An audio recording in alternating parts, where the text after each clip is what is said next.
Енді сені анаң жоқ, енді тек мен бармын. Бірақ мен саған жақсы әке болам деп ойламаймын. Сондықтан өз өмірі өз қолыңда. Үлкейсең де бәрібір мен саған жақсы әке бола алмайтынымды түсінемін. Сондықтан енді шыдайсың.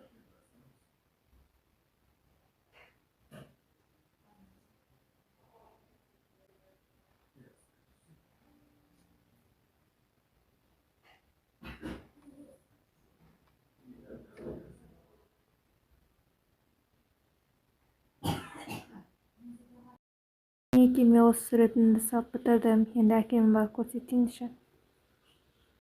Әке, қарашы, мінекей мен сурет салып бітірдім. Кәне суретіңді көрсетші. Мынау ма саған суретің? Иә, мен үлкейсем танымал дизайнер болғым келеді.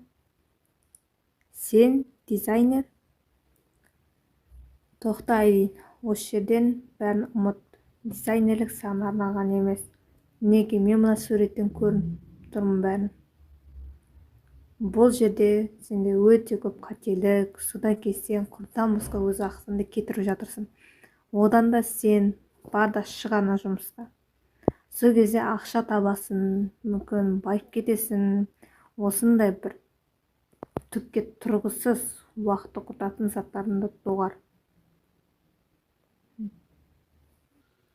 Бірақ әке, бұл менің ең алғашқы салған суретім еді ғой. Біліп тұрмын. Бірақ сен осы кезден бастап дизайнерлік дегенді ұмыт. Бір официант ба, аспазшы боласың ба, білмеймін. Әйтеуір бір дұрыс адамның тірлігін істеші. Бұнда қажетсіз заттарды доғар. Мен саған арнаған. Мен саған көп уақыт жұмсап кеттім мен жұмысқа.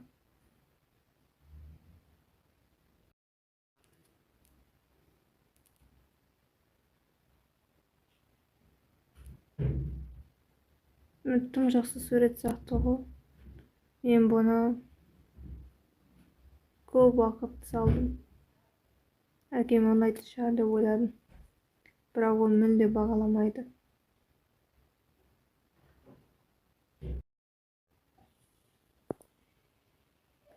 Айлин, ау, сен не істеп отырсың?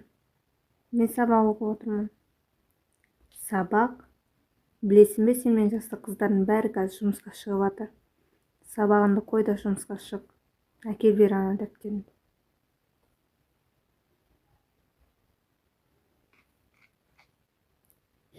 Әке, не үшін сен өйтесің?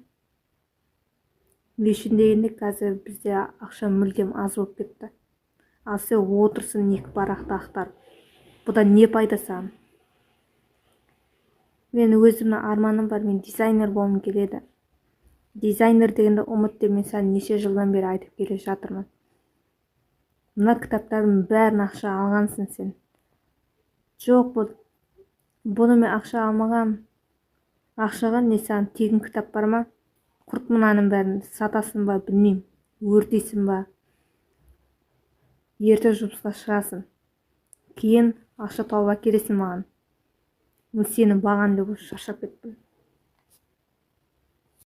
Бәріне шаршадым. Мен не істесем де әкеме тым жақпаймын. Оқысам болды, айқайлап шығады. Шаршап кеттім. Осы сағат қанша болды екен? Мектепте кететін уақыт болыпты. Мен сөмкемде жоқ, еш нәрсе алып бермейді. Құрдан босқа ішіп жеп жата береді. Менің бар арманым дизайнер болу еді, оны да қаламайды. Анам болғанда ғой.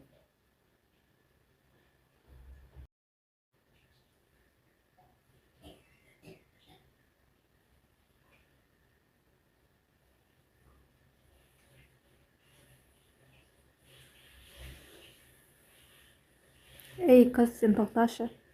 Мен бе? Я, сен. Осы айтам ба, сен қыз өмірі кітап дәптерлеріңді қолына ұстап жүресің. Не, сен сөмкен жоқ па? Сол ғой, өмірі дәптер ручкасын қолына ұстап жүріп, не сенің жағдайың қарапайым мектептің сөмкесін алуға ақшам жетпей ма? Менде негізінде мектеп сөмке бар, бірақ ол маған ыңғайсыз. Сондықтан мен оны ұстамаймын. Ыңғайсыз емес, одан да маған мектеп сөмкесін алуға ақшам жетпейді деп айтпайсың ба? Жоқ, мен негізі ақшам жетеді, жай бұл мектеп сөмкесі маған ыңғайсыз. Сен мектеп сөмкесі ыңғайсыз, жаман деп айтқан келіп тұр ма? Жоқ, олай емес. Маған жай ғана бұл мектеп сөмкесі ыңғайсыз болды. Бар айтқым келгені сол үшін мен ұстамаймын. Әлде сенің әкең саған алып беруге тым ақшасы да жоқ па? Жоқ, олай емес. Үйде ақша бар. Олай болса, ертең дәлелдейтін бол. Ертең бізге 20 мың теңге әкеп бересің. Түсіндің бе? Не үшін? Өзінің ақшам бар екенін көрсету үшін. Жоқ, менде ондай ақша табылмайды ма? Жарайды, ертең әкеп беремін.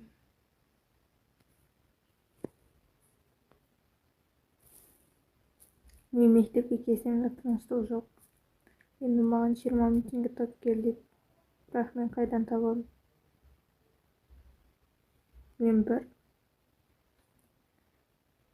5 теңге таба алмай жүрмін.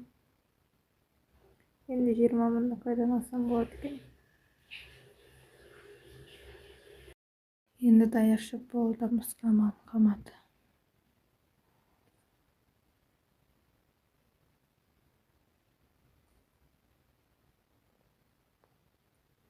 Сәлеметсің бе? Сіз не тапсырыс бересіз? Неге меню? Маған паста бер. Сол жетеді. Жарайды.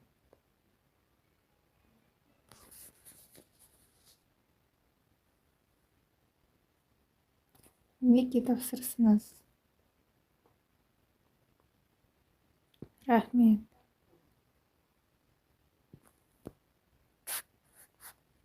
Мен жұмысымды аяқтадым. Маған қашан ақша төленеді?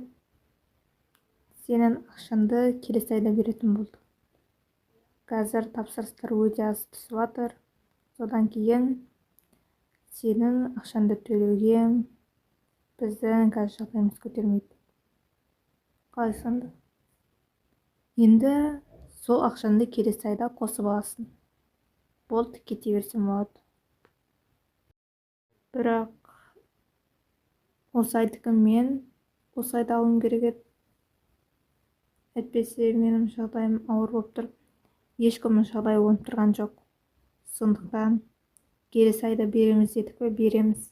Ешкімді алдап кетпейміз. Болды, қайта бер. Енді 20 мыңды қайдан табамын? Менің бәрі кетеді деп ойлап қалады. Әкем маған бүгін ақшаны әкеледі. Бірақ бәрібір екеуіне жетпейтін еді. Біреуіне берсем, екіншісіне жетпейді. Басым қатып кетті. Жарайды, көре жатамын.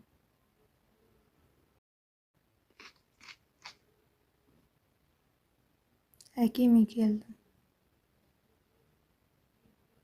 Келдің ба? Не үшін сонша кешіктің? Адам көп болды.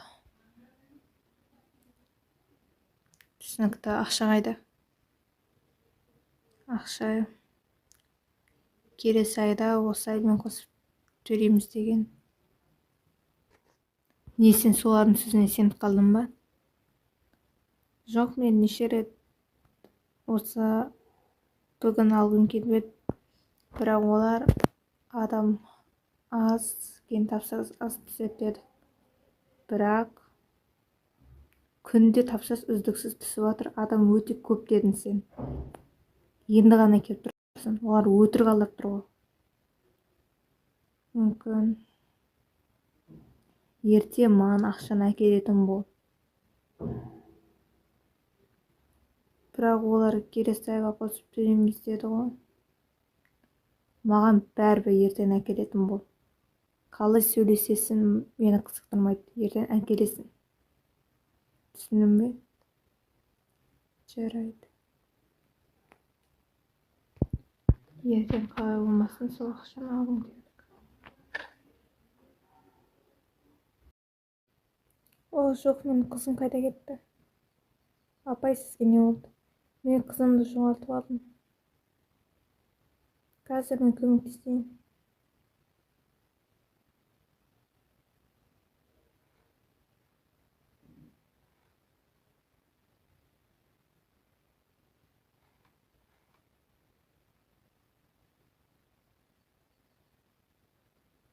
Рахмет саған.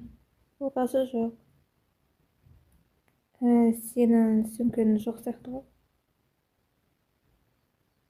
Жоқ, маған осылай ыңғайлы. Тоқтай тұр. Мінеки саған мынанша ақша. Бұл тым көп қой, мен бұны қайтара алмаймын. Жоқ, бұл қайтаруға емес, бұл саған ағыс ретінде берілген сыйлық деп қабылда. Шынымен бе? Әрине. Біз кеттік. Сау бол.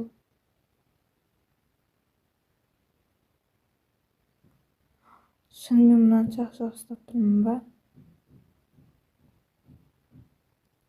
Енді мен оларға өзім 20 мың теңгемді көрсете алатын болдым. 20 емес. Мүмкін бұл 1 миллион шығар. Жарайды, көре жатар.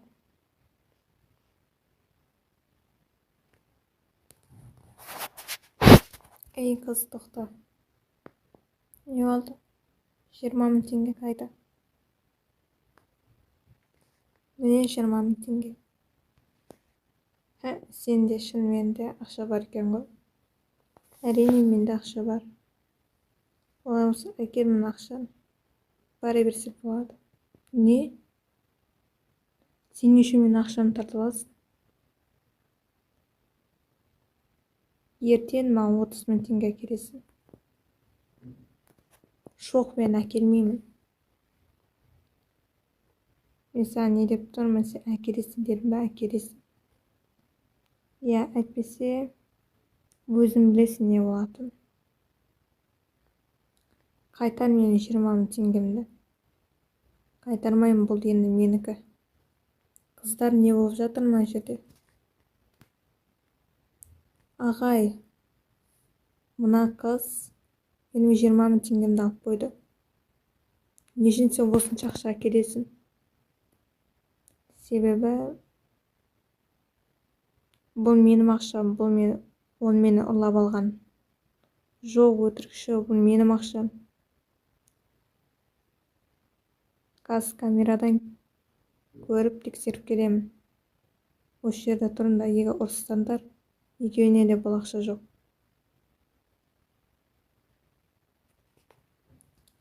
Камерадан тексеріп келдім. Сен қыз, әкел бер мына ақшаны. Неге ақшаны алған? Рахмет, ағай.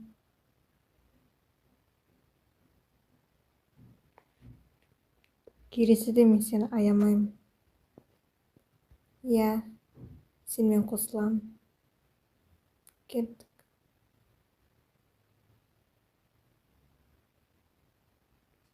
Менің ақшамды алып алғысы келді ғой.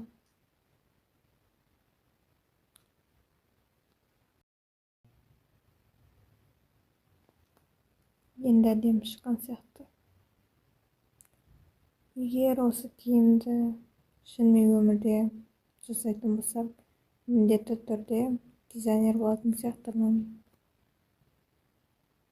Қыз қазір түн болайын деп жатыр. Қазір мектептің жабылу уақыты болады. Сен қайта бер.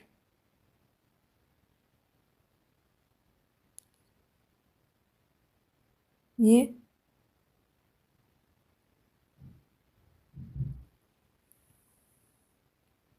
Той бір.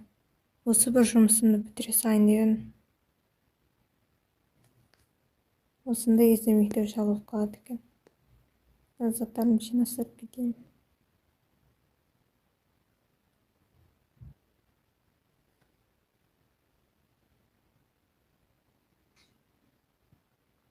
Сау болыңыз. Әке, міне, мен айтқандай. Мына жерде тым көп қой. Шынымен олар берді ма? Иә. Мына жерде өте көп. Әлде басқа жерде жұмыс істемедім ба? Жоқ, тек қана сол жерде ғана істеген болды. Жарайды. Олай болса мен кеттім. Әке, тоқтаңызшы. Не болды да? Менің оқуыма бір-екі зат керек еді. Тағы да дизайнер болуыма. Жоқ, ол мектепке байланысты. Ақша жоқ. Бірақ әке, мен қазір ғана бердім ғой. Не осы ақша бәріне жетеді деп ойлайсың ба сен? Бұл ақша түкке де жетпейді. Көресің әлі, 2 күнге ғана жетеді бұл ақша. Мынанша ақша 2 күнге ғана жетеді. Білесің ба? Қазір азық-түліктің бағасы ода қымбат. Содан кейін суға да төлеуім керек, жарыққа да төлеуім керек. Мен саған қарайтын ақшам да жоқ. Жағдайым да жоқ. Амалсыздан қарап жүрмін саған. Сен маған мүлдем керек емессің. Соны біліп қой. Мен қолымнан келгенше бәріне көмектесемін. Жұмыс істеймін, бірақ әкем бір ауыз сөзін, жылы сөзін ести алмаймын. Әрқашан айтатын сөзі: сен маған мүлдем керек емессің. Мен сені қажет етпеймін деген. Жарайды. Енді әрі қарай не болатынын білмеймін. Бар ақшамды бердім. Өзіме бір тиын болсын алып қалмадым.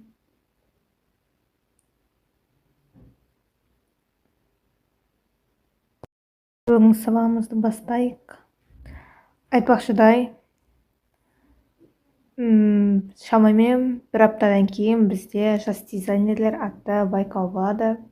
Кім қатысқысы келеді? Мен қатыссам бола ма? Әрине қатыссам болады. Ертеңнен бастап екеуміз дайындалатын боламыз. Жарайды ма? Қазір сабағын бастайық. Бүгінгі біздің тақырыбымыз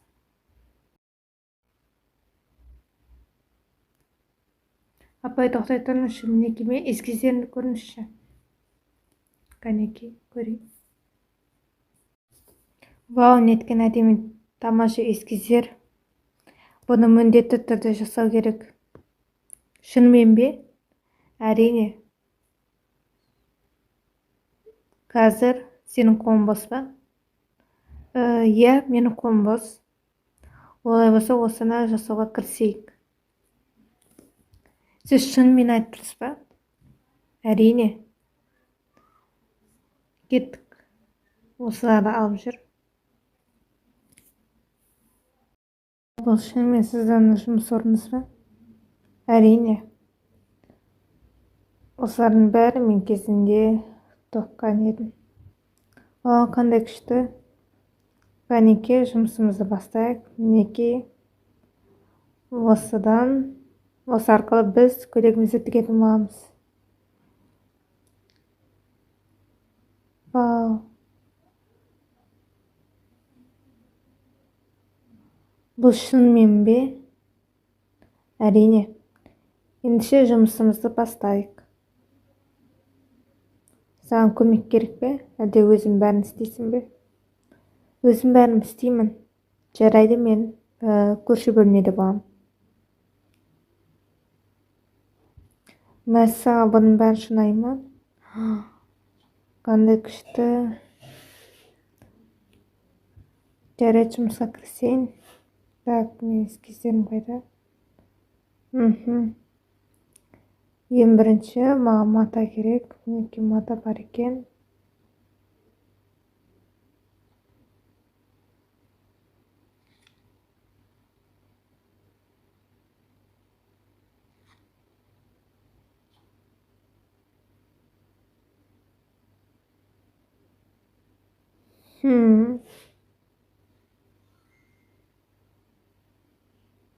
Тым қарапайым көрінетін сияқты.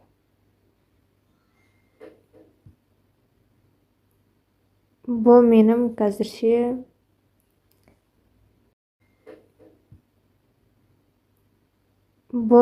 қазірше бірінші таңдауым болсын. Содан кейін қалғандарын көре жатарым. Қайшы тұра тұрсын. Екіншісін істеп көрейін. Осынша көдектік тастадым ғой.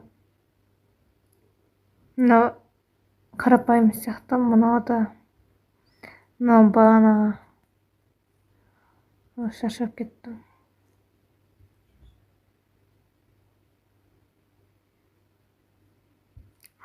Мәссаған, бірден 3 көйлектік тастағым ба?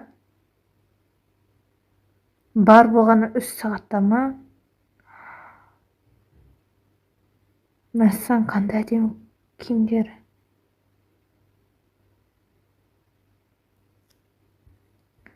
Бірақ бұл киімдер сайысқа жарамайтын сияқты. Себебі ол жерде нағыз дарындылар қатысады ғой. Бірақ Айлин де өте дарынды. Осы ең соңғы эскиздерді киімді жасау үшін қымбат маталар қажет. Менде ондай матаға ақшам да жоқ. Айлиннің жағдайы көтермейді. Не істесек болады екен? Жарайды, бір амалын тауып көрейін. Ұйықтап қалыппын ғой. Так, ең соңғы эскизімді көрейін.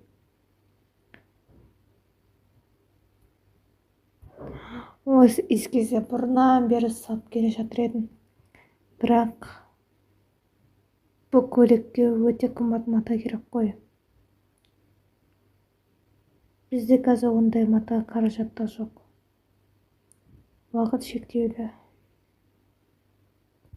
Бүгін мен жұмыс күнім ғой. Мен кеттім. 2 сағатқа кешіп қалыппын ғой. Қазір жұмыстан шығармаса екен. Айлин, сен енді келдің ба? Иә. Сен 2 сағатқа кешіктің. Бұл бір рет емес, бірнеше рет қайталанып жатыр. Кешіріңізші, екінші рет нақты қайталанбайды. Сөз берем. Сен сөз берген ешкімге керек жоқ. Сен неше рет кешігіп жатсың. Және мен ол кешірімді сен кешірім сұрады деп мен сені кешіре бермеймін. Бүгіннен бастап сен жұмыс істемейсің. Не? Мені тағы да кешіріңізші, мен екінші рет кешікпейтін боламын. Жоқ. Мінекей мына киіміңді ал да кете бер. Сенің орнына басқа адам тауып қойдым. Ал бірақ менің айлығым ше? Сіз осы аймен қосып төлеймін деп едіңіз ғой.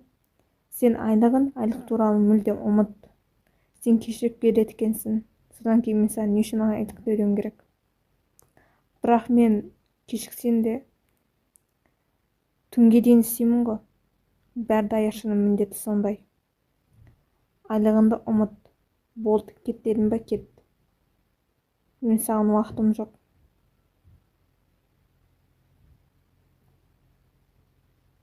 Бірақ сіз менің осы уақытқа дейін істеген айлығым бар ғой, соны бермейсіз бе?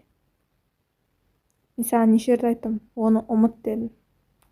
Енді саған айлық та, ақша да еш нәрсе жоқ. Болды, рахмет тегін жұмыс істеп бергеніне, кете берсем болады. Әйтпесе кетпейтін болсаң, мен сені күштеп шығарып жіберем. Бірақ мен осы уақытқа дейін жұмыс істеп келдім ғой, сонда мен тегіннен тегін жұмыс істедім ба? Иә, өйткені сен кешігіп келдің. Бірақ бәрібір де мен жұмыс істедім ғой. Жоқ, кет дедім ба, кет. Шық, міне, киіміңді ауыстыр да шық. Паня бол, кет. Жарайды.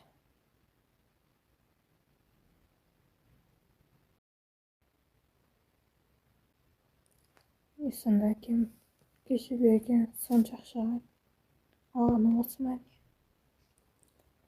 Жарайды. Болған жетті айтайын. Әке.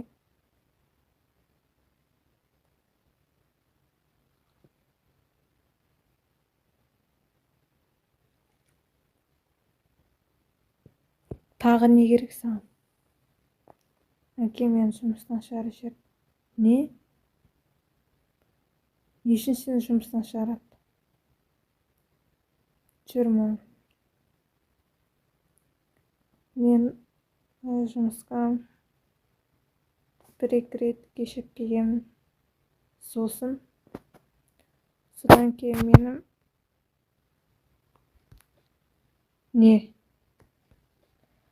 Содан кейін мені жұмыстан шығарып жіберді.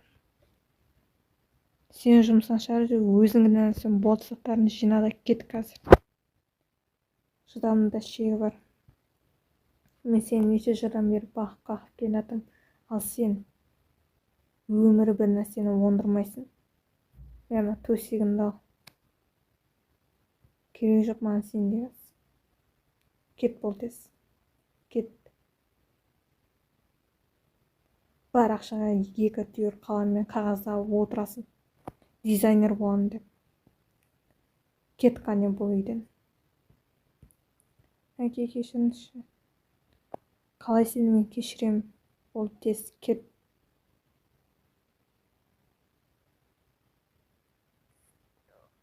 Несі, есікті ұмытып қалдың ба? Кет бол тез. Кет. Бірақ не, саған ақша керек па? Жоқ, саған ақша, кет.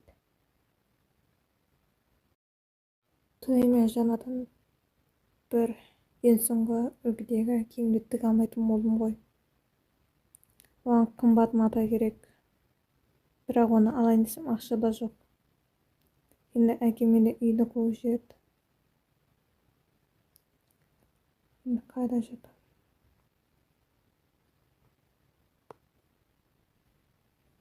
Бір жататын жерде жоқ.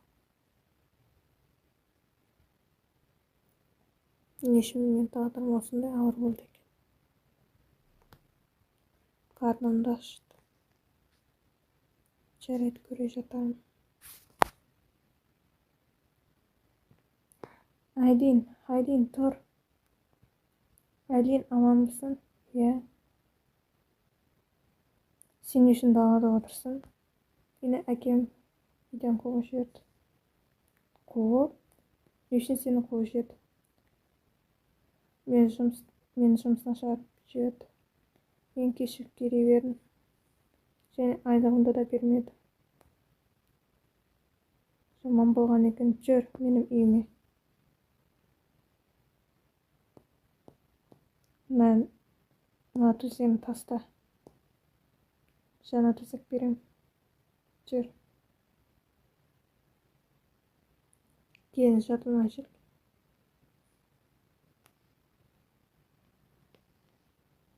Ұйықтап тамақ ал.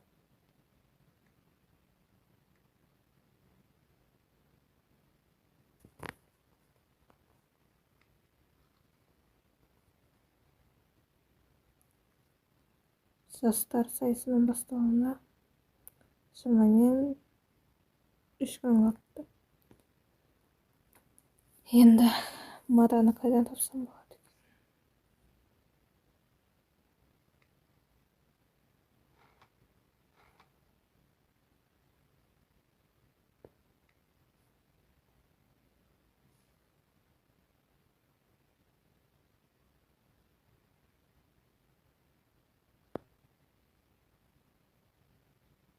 Әдейі тұрдым ба? Иә, тұрдым. Шашағаным басылды ма? Иә. Мен қазір ана көйлекті тігуге материалдар бар ма, жоқ па? Соны қарап келейін. Иә, дұрыс. Қарап кел. Әдейі. Ал. Ол көйлектен басқа идея жоқ па? Ең әдемісі сол көйлек болып тұр. Бұл көйлек өте әдемі. Және қымбат мата алу керек болып тұр. Қымбат мата ма? Иә. Онда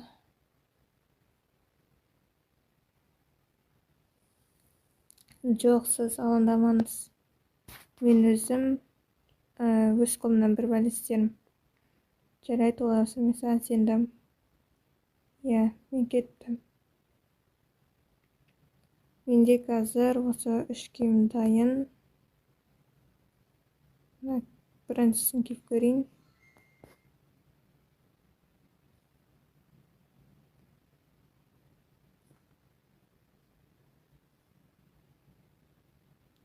Жақсы сияқты.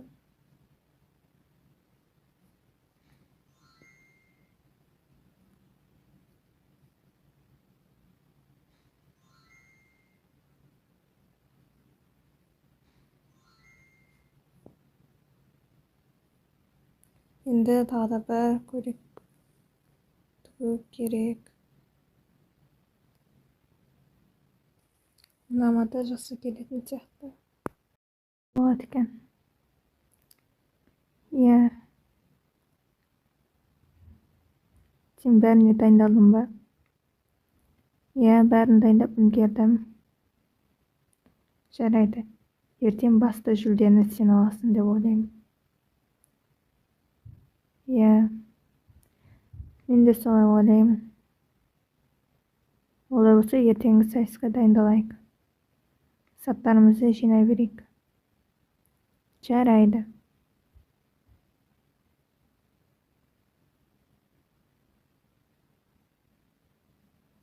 Сайысқа. Жарайды.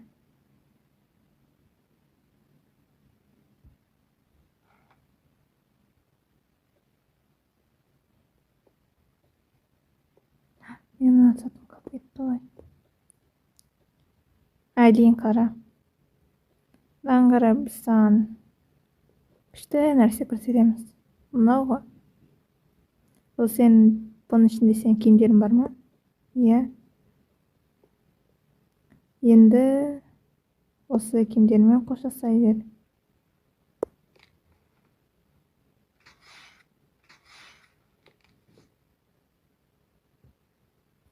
Сендер не істедің дұрыс па? Не істеп қойдыңдар? Мен киімдерім қайда енді? Енді сенің киімдерің жоқ.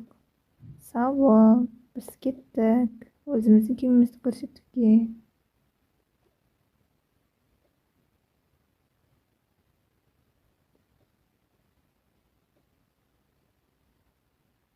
Тамаша киім істейді. Рахмет. Енді келесі шықсын.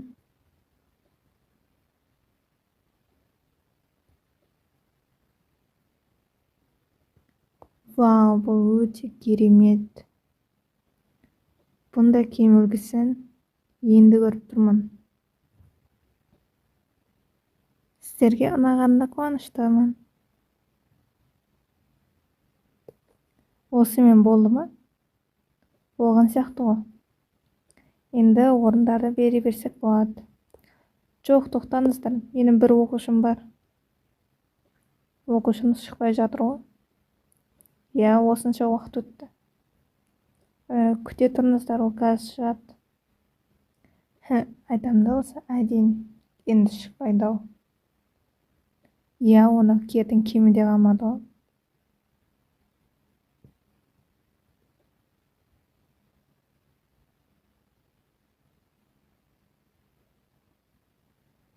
Мәссаған, бұндай өте ғажайып көрінеді ғой. Иә, мен бұндай көйлекті бірінші рет көріп тұрмын. Рахмет. Енді ойланбастан басты жүлдені кім алатынын айта берсек болады. Иә. Сенің есімің кім? Айлин. Бүгінгі жастар дизайнер сайысының жеңімпазы Айлин. Балақай, менің оқушым жеңіп алды. Әне көрдіңдер ме, менің оқушым? Қалай сонда біз оны бар киімдерін мусорға тастап жібердік қой? Иә. Қолында бір қорап бар еді. Негізі соны тастау керек екен. Иә. Кеттік біз.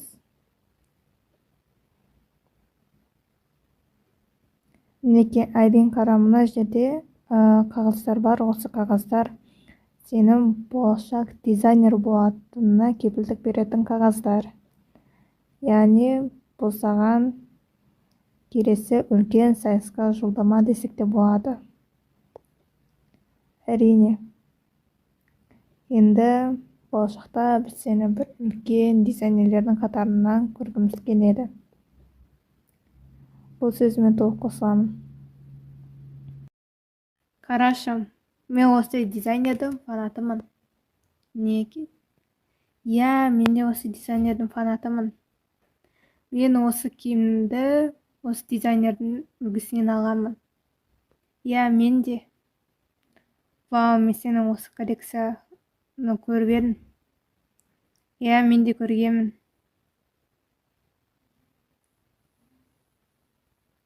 Сәлеметсіз бе, сізге не керек?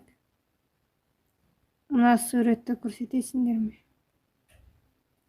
Бұл суретті сізге дизайнердің фотосы не үшін керек? Бұл менің қызым. Не? Жоғын, бұл дизайнердің негізінде әке-шешесі жоқ қой. Иә, сіз өтірік алдап тұрсыз. Кеттік. Суретті беріңдер. Жоқ.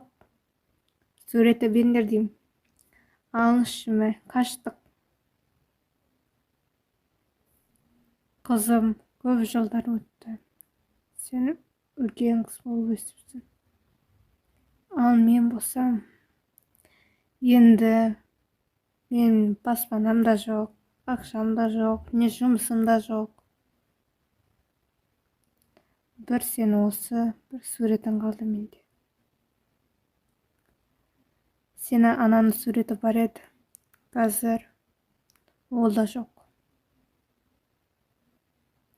Енді менің бар байлығым осы сурет десем де болады.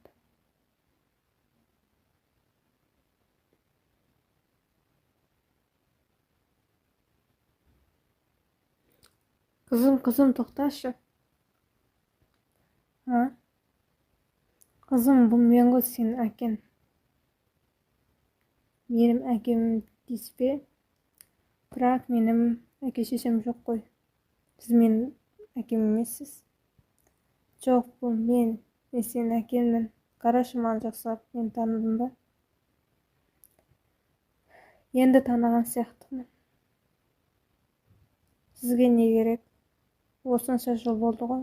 Неше мені осы уақытқа дейін іздемедіңіз? Қызым, түсінесің ба?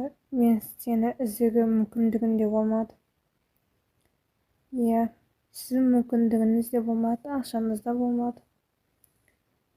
Ал енді менен не сұрайсыз? Мен сені ештеңе сұрағым келмейді, қызым. Жай ғана мен қасымда болшы. Жоқ, әке. Сенің нақты сұрайтын нәрселерім бар. Және ол нәрсе ақша, мен біліп тұрмын. Жоқ, қызым. Мен бәріне өкінемін. Нақты неге өкінесіз? Сен қазір атақты дизайнер болыпсың. Мен саған осы уақытқа дейін сенбеп едім. Иә, мен қазір дизайнер болдым. Бірақ бұл сіздің арқаңызда емес, бұл өз күшімнің арқасында. Сіз маған тіпті бір матаны сатып алуға, тіпті мата түгілі жіпті сатып алуға да ақша бермейтін едіңіз. Бәр ақшаны өзіңіздің қажетті бір зиянды заттарыңызға құртатын едіңіз. Иә, сол үшін мен бәріне өкінемін.